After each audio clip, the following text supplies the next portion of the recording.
Good morning, everyone. I'm Linda McCauley, the Dean of the Nell Hudson Woodruff School of Nursing, and it's my pleasure to meet with you today, though virtually. It's been a long time since I've talked to a lot of you, and to describe the state of the school. And what I want to do today is really give you a snapshot of the last 10 years, not just the last year, which has been one crazy year, but let's look at the last 10 years and where the school's been and where we're going. So let me share this slideshow with you.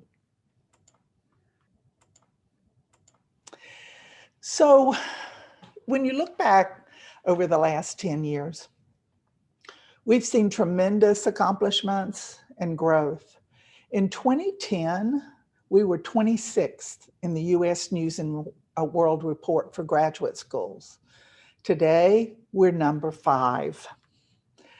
How did that happen? I get asked all the time, what happened in your school to climb so quickly to number 5? And that's what I'm going to share with you today. We also are NIH funding. This is for research funding from the National Institutes of Health. In 2010, we were number 38. Well, there's only about 60 schools of nursing in research-intensive institutions. So in 2010, we were really in the bottom half of the research-intensive schools of nursing. But today, we're number 5. And so we'll talk a little bit about that journey. When a school's rankings increase, students and the parents of students look to see where the highest ranked programs are. And it's not surprising that in the past 10 years, our number of applications to all of our programs has increased so much. In 2010, we had 680 applications. This year, our last year, was over 2,700. A 306% increase in applications. So last year was a record-breaking year. And one of the things I'm very proud of is that we've not only increased the applications, but we've also increased the diversity and the number of applicants coming from underrepresented minority groups from 40% to 55%. So it's clear that these rankings and our brand is out there, and students are prospective students are interested in our programs. And so with all those applications, we came up with a lot of different ways to accommodate more students so that in 2010, on any given day, we would have about 475 enrolled students. Today, we have over 1,100 enrolled students. So that's really, really exciting that a lot of people want to become Emory nurses. So what do they look like? So in 2010, we admitted 220 students. We admitted almost 700 students this year. Their grade point averages are higher. Their diversity is higher. The percent coming from Georgia has gone down. 76% of our students were Georgia residents in 2010. Today, that's 59%. And we recruit from a lot of different states. Georgia is our predominant area of recruitment, but we also have a lot of students coming from Florida, from California, and most recently, we're seeing a lot of students from North Carolina and Maryland, which is remarkable to me because North Carolina has 2 top-ranked programs. Maryland is on that Atlantic coastal area with a number of top-ranked programs close by. So recruiting, being able to recruit from areas like that is really quite an accomplishment for us. But it has also changed the character of our student body and how they interact together and the types of expectations they have from their faculty and staff. The students still come to us with significant financial need.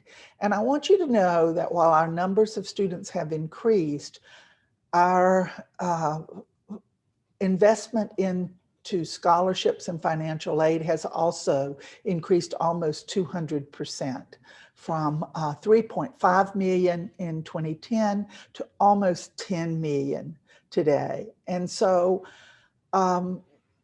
student debt remains a huge problem across the United States. It's not unique to Emory, and we spend a lot of attention to ways that we can enhance their financial aid resources. And I'll talk a little bit more about that.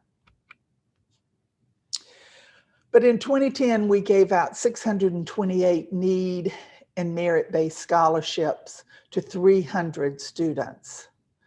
Today, we give out over 1,500 need and merit-based scholarships to almost 900 students. So we really understand that part of our mission is to make a nursing education possible. So one of the things that is a major marker for excellence in a school is how well they do on their graduation licensure exams. And nationally, the NCLEX exam, which used to be, for some of us on listening to this program today, used to be the state board exam. Now it's called NCLEX. The national pass rate is 87%. Our pass rate is over 96%. And some of our cohorts even exceed that. And then our advanced practice nurses, those are the APRN students, they take a certification exam in their area of specialty and look at those pass rates. Almost all of them are 100%, and all of them are over 95%. So that is well above the national average.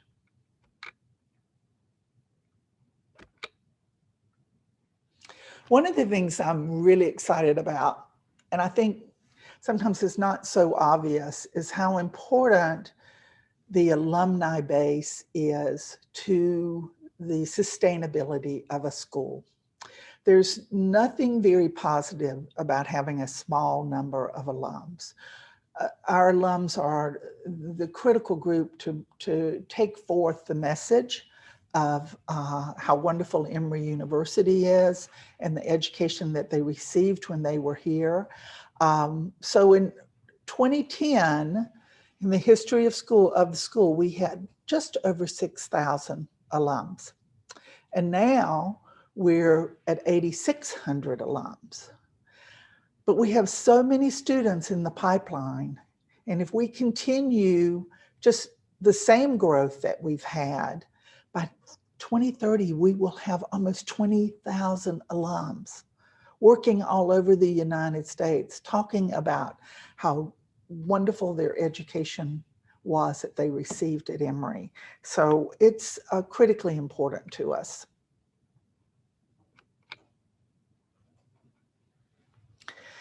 Part of what goes into rankings is the recognition of the faculty and what they're known for, and how well we do in recruiting nursing icons to come and teach our students. And I'm really proud when I look back at some of the stellar nursing faculty and students that we have had at Emory. The Emory Medal is one of the greatest honors that a nursing or an Emory alum can receive. And in the past decade, we've had alums awarded 3 times. In 2010, Twilla Haynes received the Emory Medal for her humanitarian work, primarily in Haiti, and isn't she beautiful? And then in 2018, after the Ebola crisis, 3 of our alums, Crystal Johnson, Jason Staubach, and Laura Mitchell-Spurlock, were awarded the Emory Medal for their work in our Ebola unit and the inspiration that they have been for thousands of nurses across the United States. And then most recently, Mary McCabe, she was one of our first second-degree students, graduated in '72 and went on to become a leader in oncology nursing and nursing ethics and got the award last spring.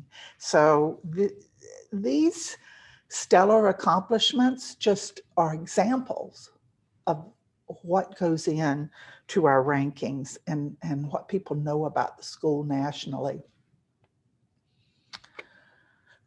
I want to talk a little bit, take a minute and reflect in the last decade, though, the number of leaders that we have lost who were inspirational to so many of us. I've already mentioned Twila and her humanitarian work. There's Mary Woody and the incredible work she did in nursing leadership in Georgia and nationally.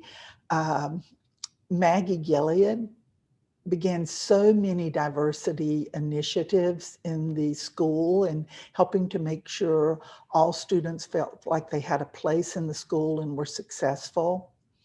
What can I say about Elizabeth Mabry? How many alums still to this day remark about the education they received from Elizabeth? And Sally Lear with her adorable laugh and smile and the incredible impact that she made on so many of our alums. Linda Spencer, a leader in public health nursing, disaster nursing, we lost quite suddenly. Joyce Murray, who was such an integral part of the Carter Center and our global work. And Madge Donnellan, who was ill for quite some time, but is known for the programs that she set up to help nurses go back and get their BSN and their master's degree. So these wonderful leaders that we've lost are part of our fabric of the school and have made us what we are, and we miss them all terribly. So in the school now, we closely watch the faculty honors that we have. And I've listed these 4 areas are kind of the epitome of the top boards in the United States for nursing. And when I came here in 2010, we had 8 fellows in the American Academy of Nursing. Today we have 56. Members in the National Academy of Medicine, we've doubled that from 1 to 2. That's a very high bar for nurse leaders to be inducted in the National Academy of Medicine. We have so many faculty who are expert advanced practice clinician, but when I came here in 2010, we only had 1 nursing faculty who was held fellowship in the American Academy of Nurse Practitioners. Today we have 12. We also didn't have any nursing fellows in the National League for Nursing, and today we have 3. And so it's when you start building the size and the scope of the strength of your nursing faculty, it feeds into the caliber of students that you recruit, the number of students who come to your school, and affects your overall rankings. So what are these faculty doing to receive all these national honors? I mentioned that we're number 5 in NIH funding, and here's just an example of 4 of our most senior nursing faculty who are conducting robust programs in nursing science. Sandy Dunbar is known internationally for her work in cardiovascular nursing. Ken Hepburn is probably top in the country in terms of supporting caregivers of the elderly. Lynn Sibley has retired, but she began more than a decade of work in Ethiopia, where we are doing research, we're affecting change in health service delivery, and we're educating PhD students there. It all began with Lynn Sibley. Deb Bruner, probably the #1 oncology nurse in the United States, is mentoring our students and faculty. Vicki Hertzberg, and you'll see Vicki again, started a big initiative on data science that's setting the School of Nursing apart from other schools of nursing in the United States. Ming-Kyung Sung has a Center for Palliative Care. She is creating new knowledge every day with her research studies and mentoring the next generation of nurses, creating knowledge, discovering knowledge around the care of palliative care of patients. And Ann Dunlap, who's doing just incredibly important work tackling the maternal mortality, infant mortality in the state of Georgia. So these are just a few of the individuals that have made our ranking in NIH funding possible. There are other things that have happened in the school that have been transformative and have helped us accelerate these initiatives. So the Helene Fold Health Trust has given us in the last decade $12.3 million. And the three major areas that we can say thanks to the this Helene Fold Trust is first, social responsibility, scholarships to support students focusing on social responsibility. The palliative care initiative that Ming-Kyung spearheads now was made possible by a gift from the Fold Trust.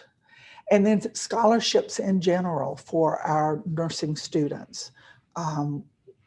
We are what we are in part to investment by the Helene Health Trust, and then the Helene Fold Health Trust. And then Bill and Melinda Gates Foundation gave us $8 million about a decade ago to fund Lynn Sibley's work. And what a transformative gift that was. That work is still going on with taking care of pregnant women and their newborn infants in Ethiopia and educating doctoral students in Ethiopia. So it was transformative to our school. And then the other area that's critically important and doesn't necessarily come to us in one big gift, but it's all the gifts from friends and alums who really want to make a difference, whether it's in supporting our students or supporting our faculty and recognizing our faculty or investing in specific programs. So I just want to mention, if someone says, well, what's coming back? What are the major areas where you're attracting attention for outside donors? Things that are going on in the school that outside individuals, it draws their attention, their interest, and they're making investments in the school. And one is Project Nail, which there's Vicki Hertzberg again and her team, Roy Simpson and others that work with her every day in the Data Science Center, and Project Nail, which is done in partnership with Emory Healthcare, where we have a vast database of electronic health records, and we are doing research and educating the next generation of nursing leaders to be able to extract and use information from the patient's electronic health records. So it's giving us insight into nursing practice that we have never had before. There's another large initiative we've been involved in for about 5 or 6 years at the state level, Talk With Me Baby. And this is very multidisciplinary and done with leaders in the state and the Marcus Autism Center. But they quickly realized that nurses play a critical role in language development of infants.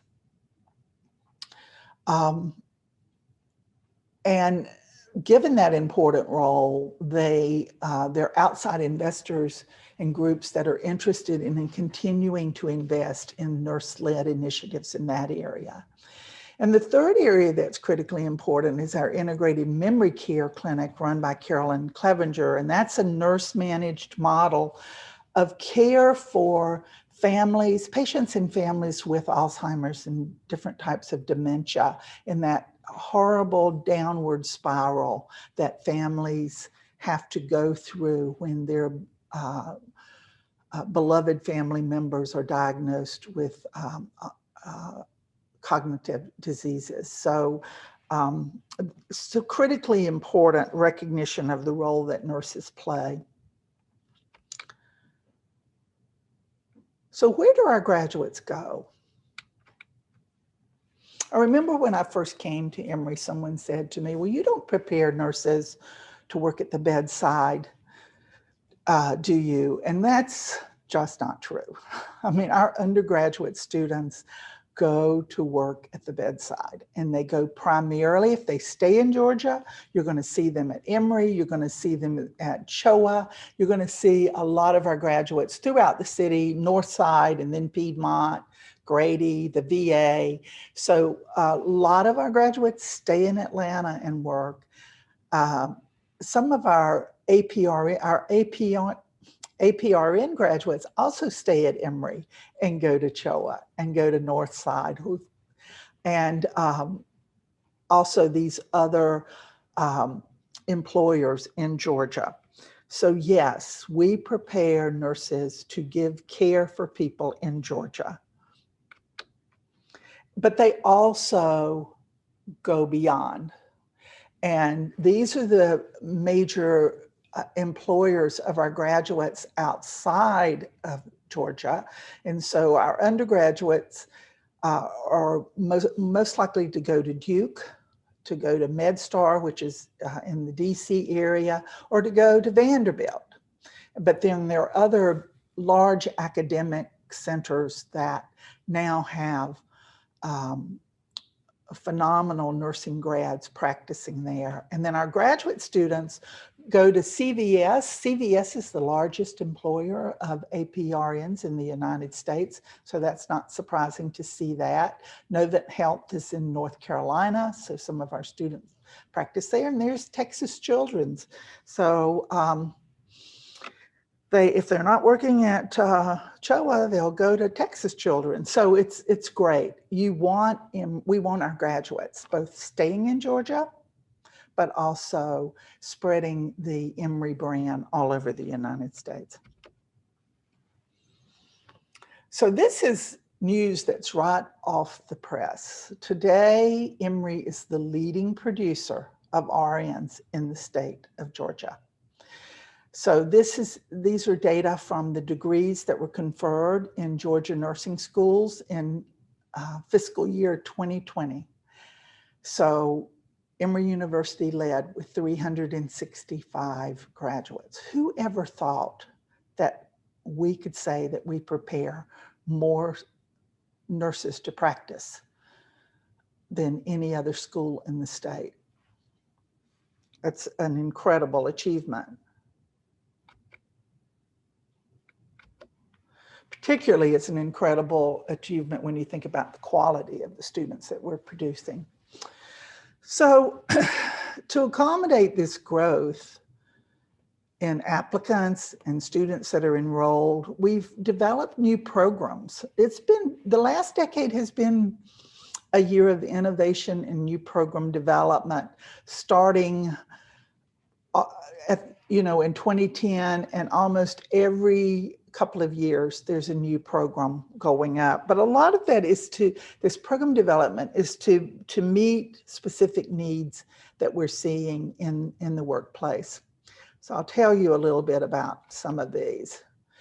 So in 2010, we did not have many D&P prepared faculty in the school, we did not have a DNP program. But as we began to hire DNP prepared faculty, we reached the point that we felt like we had sufficient number of faculty on in our school to launch a DNP program. And what's amazing is you can't get ranked for your program until you have graduates. So in 2018 was the first year that we had graduates, and we debuted at number 5 in the US News and World Report rankings.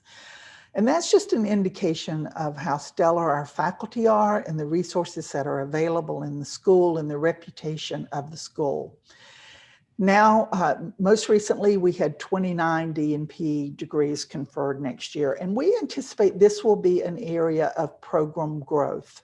More and more nurses are choosing to get DNPs, which is one of 2 terminal degrees in nursing, a DNP or a PhD, and the major growth is in the DNP.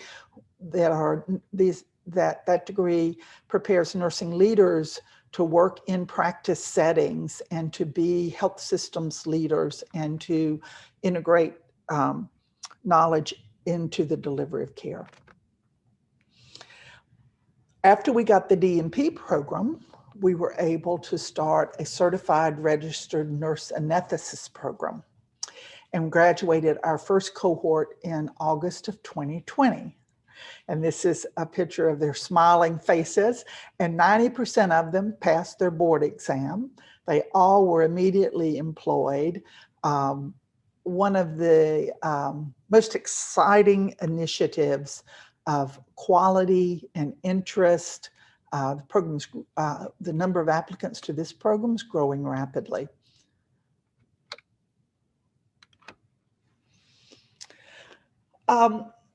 I want to talk a minute about pre-licensure programs. And we use that term today instead of undergraduate programs, because if you look at people in our school who are here to, quote, become a nurse, in other words, they have decided that this is their first career choice, or they have gotten a degree in another field and are now deciding to become a nurse. So in the School of Nursing on any given day, we have 172 traditional BSN students. These are students that nursing is going to be their first undergraduate degree. Most of those are coming from Oxford and Emory in that pipeline, with a few junior transfers, not many. But the majority of our students studying for their first degree in nursing hold degrees in other fields. We call them second degree students, 466 of these students. The growth in second degree students is being seen all over the United States. It's not an Emory phenomena, but it's a recognition that a lot of people who've majored in other areas see the value and the beauty of becoming a nurse. Though the numbers are there, the financial burden of the second degree students was really high, because there's only a set amount of money a student can, that's available to students, undergraduate students, from federal sources for low interest federal loans. And so a lot of our second degree students came to us having depleted all of their undergraduate or almost completed all of their undergraduate financial aid that was available. Given the incredible diversity of these and growing numbers of this group of students, and the fact that if they were choosing any other discipline, they would not be getting another undergraduate degree, they would be getting a graduate degree. We created the MN program. Now, I have an MN from Emory from the late 70s. This is different. I got an MN to be a clinical nurse specialist. We are now, and that was later converted to an MSN. These students earning an MN is their first degree in nursing. And then they can go on after they're licensed to practice as a nurse to get other types of graduate degrees, which is pretty common, but they're not forced to complete 2 undergraduate degrees. So we launched this in the fall of 2020 with 115 students. So there were many students that were going to come and study with us and get a second bachelor's degree. And when they realized that they could earn a graduate program, they immediately transferred over.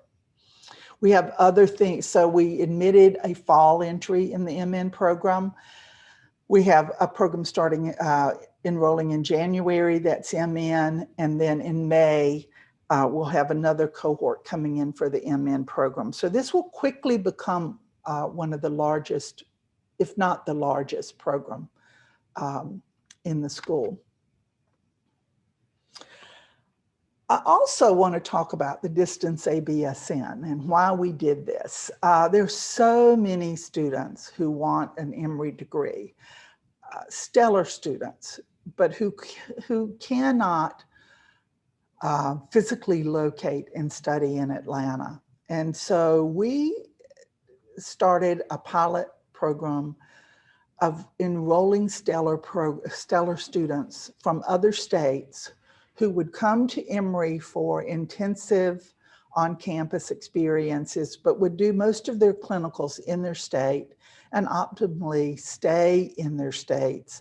And we really hope that we would have a lot of students from rural areas who could not relocate to Atlanta and who would go to work in those rural areas after graduating.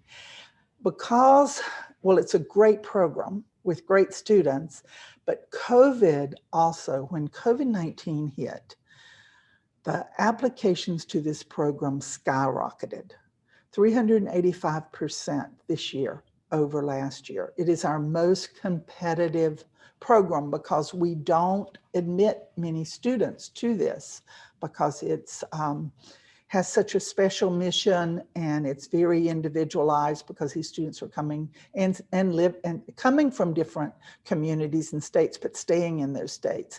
And so very excited about this program and what its future is going to be.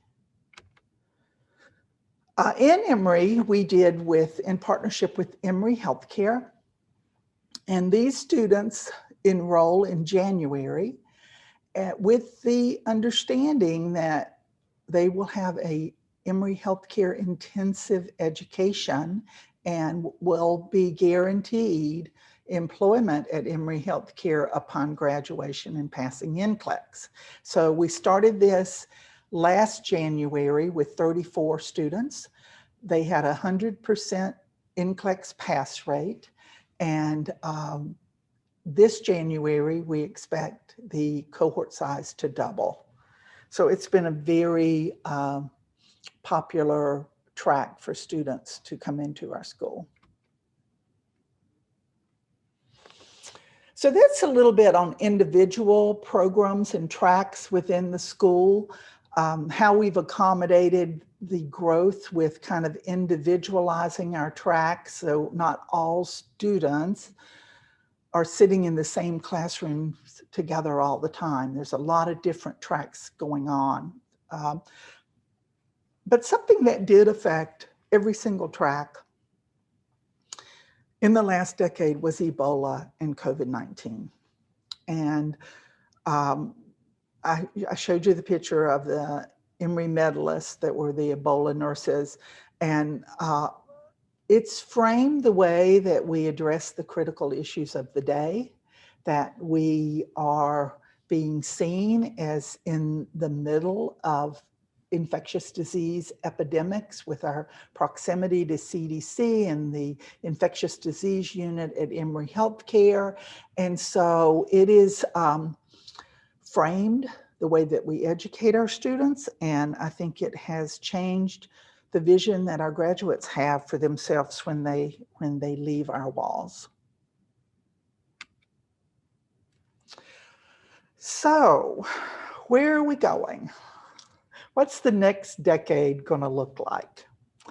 So, there are areas that we have focused in on, that we want to see significant growth and change in the next, at least the next 5 years, if not 10 years.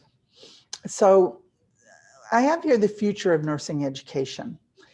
And as you can see from what I told you, we've adapted our programs for different needs and for different segments of students. A nursing student is not a nursing student. It's not a nursing student. They come to us with different needs and priorities. And so we don't think this is going to change. If anything, we think we're going to become, we're using the term precision education, that we want to get the student in the right program for them at the right time. And not every student will get identical education. There'll be core competencies, but there'll be much more tailoring of choices that students have.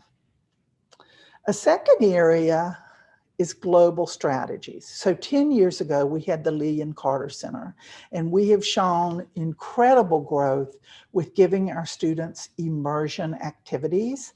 We developed our outreach to Ethiopia and Lynn Sibley's work and started a PhD program in Ethiopia.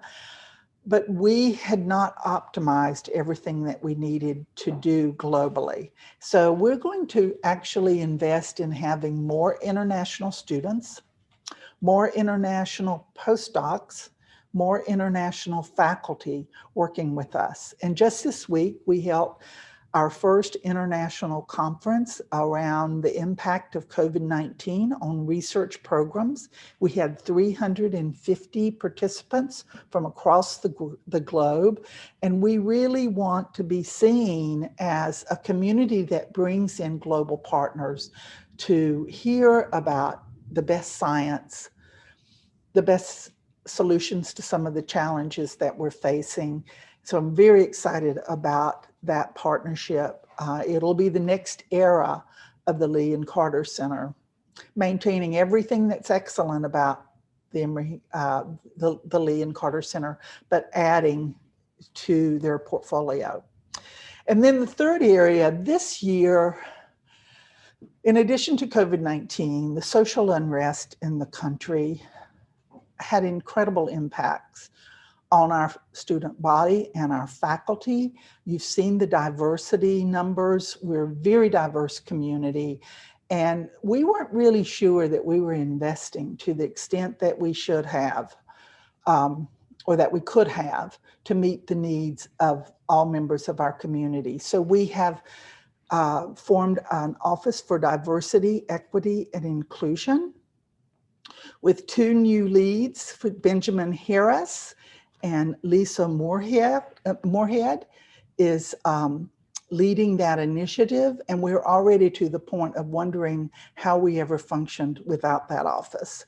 And so they're meeting a critical need of helping everyone in our community feel a sense of inclusivity and equity in the school. So we're very excited about that.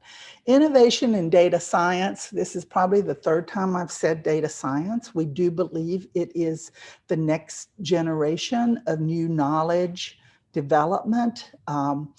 And nursing has to adapt its educational and research programs to be part of this wave of change that's happening globally. And so we want our nursing students, nursing faculty, to be seen as innovators of change, innovation in the way that we practice nursing. So we're going to be working hard in that area. And then the 5th area, because of all this growth, you've seen the numbers, you've seen the transformation that's occurred in the school, we're quite simply bursting out of the seams. But instead of building another school of nursing, we have chose to build an Emory Nursing Learning Center, which includes the education of nurses from the moment they become a nursing student to the day they retire from nursing practice. And we're doing this in partnership with Emory Healthcare and under the leadership of Sharon Pappas, who is their chief nursing executive. And so we will have the first virtual hospital that's education-based in the state of Georgia. So it's going to be in Decatur. And so this, while COVID has been bad, planning this new site and the excitement around it has been just a ray of sunlight this past year. 70,000 square feet. We currently have about 100,000 square feet. So you see, we are significantly increasing our space. It's a $20.6 million investment.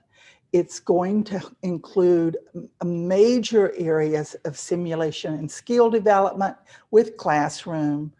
We want the students to, when they go into that space, feel that it is a community space to support them. And it's also a space to invest and build innovative new strategies. So I think this video can show you much more vividly the dream of this new space.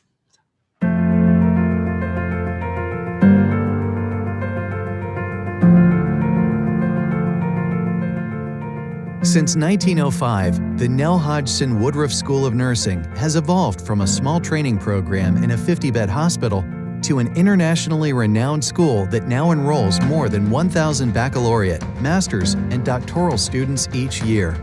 Our alumni and donors have been instrumental in helping accomplish our mission, educating visionary nurse leaders and scholars, generating and applying knowledge, and transforming nursing, health, and systems of healthcare within local and global communities.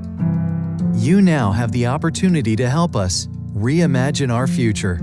We're renovating 70,000 square feet in downtown Decatur to become the Emory Nursing Learning Center, a hub for nursing education, research, and lifelong learning. As you enter the Emory Nursing Learning Center, the student commons and lobby area will be an open gathering space featuring a prominent community staircase to the second floor. With comfortable seating, a kitchen, study spaces, and an opening to the courtyard, the student commons will be an inviting place for gathering and collaborative learning. As you walk up the open staircase to the second floor, you'll see the Innovation Hub, a space to nurture new ideas and serve as a springboard for innovation. Turn the corner and you'll see the Open Skills Lab, an area for peer-to-peer learning where students will be able to practice and refine skills at their own pace. Down the hall, there will be 3 classrooms with the latest in interactive technology and the Home Lab. The Home Lab, with a living area, bedroom, and bathroom, will provide students the opportunity to improve care transitions and clinical outcomes in a realistic home care setting. On the terrace level, you'll enter the Simulation and Skills Lab, an area for nursing students and professionals to receive hands-on practice in a safe environment. In simulation learning, students have the opportunity to practice critical skills in an immersive and dynamic environment under the guidance of trusted faculty instructors. The simulation area, with a labor and delivery suite, operating room, and 3 additional high-fidelity rooms, will allow for multiple virtual care scenarios. 12 exam rooms will simulate the outpatient setting, and 4 skills labs and a skills classroom will be used for fundamental nursing skills development, including patient assessment, critical thinking, decision-making, and communication skills. Our largest skills lab will be inside what was an old bank vault. The skills labs, with hospital beds, IV poles, bedside charting stations, and other hospital equipment, will be a safe place for nursing students to learn, develop, and improve patient-centered care. On the 4th floor will be the Emory Nursing Experience, a professional development partnership between Emory Healthcare Nursing and Emory School of Nursing to provide quality, continuing education. The Emory Nursing Experience space will include classrooms, conference rooms, and the studio. In the studio, we'll produce webinars and podcasts like the Nurses Station, a bi-weekly podcast by nurses for nurses and nursing students. The Emory Nursing Learning Center will constitute a milestone in the history of our school and transform today's nursing student experience. The names attached to simulation spaces, skills labs, classrooms, and conference rooms will be part of Emory Nursing for generations to come. Your support will strengthen students' clinical competencies, equip them with critical thinking skills, and prepare them to practice with empathy and confidence. Together, we will reimagine the future of nursing education and improve care delivery and health around the world. Join us in reimagining the future. So I hope you're as excited as I am. And I want to thank you for spending this time with me this morning to let me talk a little bit about where we've been and where we're going. It's the least I can do during this time where we can't be together and learn face-to-face about what's going on. But I think it was important to let you know that we're not just okay. The school is doing great. And this is just a glimpse. There are so many people who are not called out in this presentation. And I also want to take a moment to thank all of our phenomenal staff that work behind the scenes, who made this State of the School presentation possible, who have kept the wheels on the bus during the last 8 months and allowed us to feel safe when we do come in the building. And so it takes all pieces, the students, the staff, and the faculty, to create this wonderful environment that we have. So hopefully the next time I see you, we'll be face-to-face, hopefully in our facility in Decatur. We can share the laughs, the hugs again. But until I see you again, be safe, wear your mask, have a safe holiday, social distance, and we'll see you in the future. Thank you.